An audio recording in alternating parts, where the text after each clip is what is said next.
Making resource collection in Unity, like games such as Clash of Clans, implementing daily rewards, or even just getting the current time into your game is actually really simple. We'll be utilizing web requests to get information from free online APIs and import them directly into our game to make a gold mine-like system from Clash of Clans. The great thing about this system is it can't be altered by changing your device's time or date, like many other implementations. All it requires is an internet connection. The project files will be uploaded onto GitHub, so be sure to check that out in the description below, and let's jump straight into it. For the setup of this project, I've got a few simple UI elements. The first being a text showcasing the total gold amount, as well as a collect gold button with its text within it. I've also put a simple mine model from quaternius.com. The link will be in the description if you're interested, and this will just act as a prop for now. Now, to get straight into the time manager, we'll be utilizing REST APIs to get information from websites. I've just created a new script named time manager, which will house this function. Within this script, create a new namespace named unityengine.networking, which will allow us to access Unity web requests. We'll set a static time manager singleton, which we'll use to access this script from others, as well as two integer lists, one named last login time and the other time. This will house the player's last login time, which will be saved, and the current time, as well as a bool check if we've retrieved the time, or in other words, completed the web request, and an integer named time difference, which will calculate the seconds which we've been logged out for, and lastly, an integer for how long we've been logged in for. In the awake method, set reference to the singleton. I'll be using player prefs to save this data for now, but another great option will be using serialization to save this data, which I've made a new video about just previously, which I'll leave the link in the description. Basically, we're just getting a saved string and splitting it up into our needed integers within the format of year, month, day, and so on. Once this is done, we can create a new coroutine named retrieve data, which will start our new timer coroutine here. Although before we do this, we'll finish setting up our saving by creating an onApplication quit method, which will be called when the application is closed. We'll then need to set our last login time appropriately, which will just be our new current time, plus adding the seconds we've been logged in for. Then we can set a new string within player prefs of the last login time list, formatted into a string connected by forward slashes. Scrolling down now to our retrieve data enumerator, create a new Unity web request that attempts to get information from the online API, which I'll leave the link in the description. If we go into the link, we can see the text given to us containing all this information, which we'll read and input into Unity. The website is really handy and provides heaps of useful APIs which we can put into Unity, such as time zones, weather, coordinates, and IP, and others. There's also many other time zones you may pick from the website, but I've just decided to pick my local time, which is Sydney, Australia, but feel free to change it.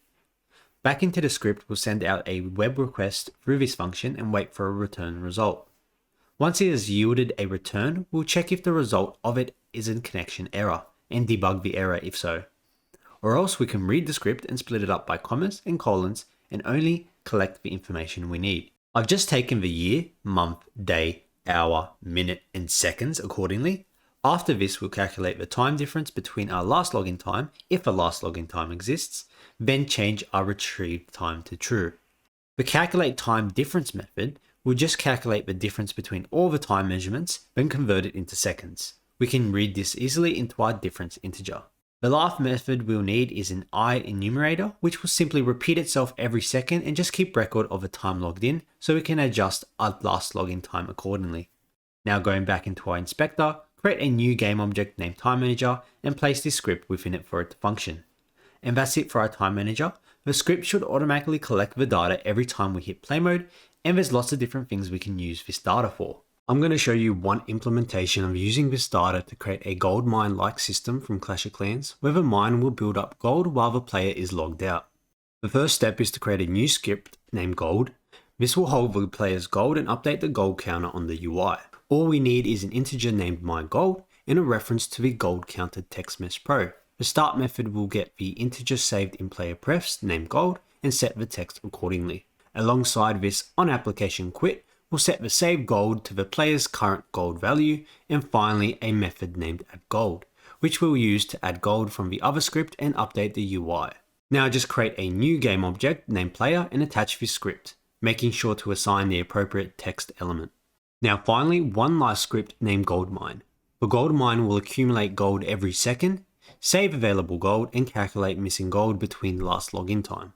First up, there's a few variables we need, the first being the available gold, which will hold how much gold you can collect from the mine. Then a reference to the player's gold script, the UI elements, and how much gold will be given per second, which I'll just leave as 2.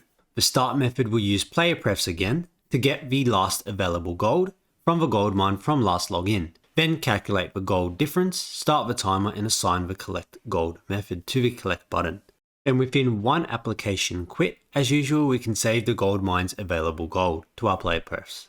For calculate gold difference, we use the time manager's time difference, which prints out how many seconds it has been until the last player's last login, then multiply this with how much gold per second, then update the gold counter accordingly. Next is the collect gold method, which will be called when the collect button is clicked, which will just add the available gold in the gold mine, reset this, and update the counter. The update gold counter method will just update the UI counter as following, and finally the IEnumerator timer, which will simply be constantly repeating itself and run every second, adding to the available gold and updating the gold counter accordingly. And that's all for the gold mine. Just make sure to attach the script to the gold mine and set the following references. 1 to the gold script, 1 to the collect gold button and its text object, then an integer for the amount of gold per second. And that's all for the tutorial. If you have any suggestions, please leave them in the comments below. If you enjoyed the video or found it helpful, please subscribe and like the video. You can always find me on my Discord server and other social media to support my content. Thank you again.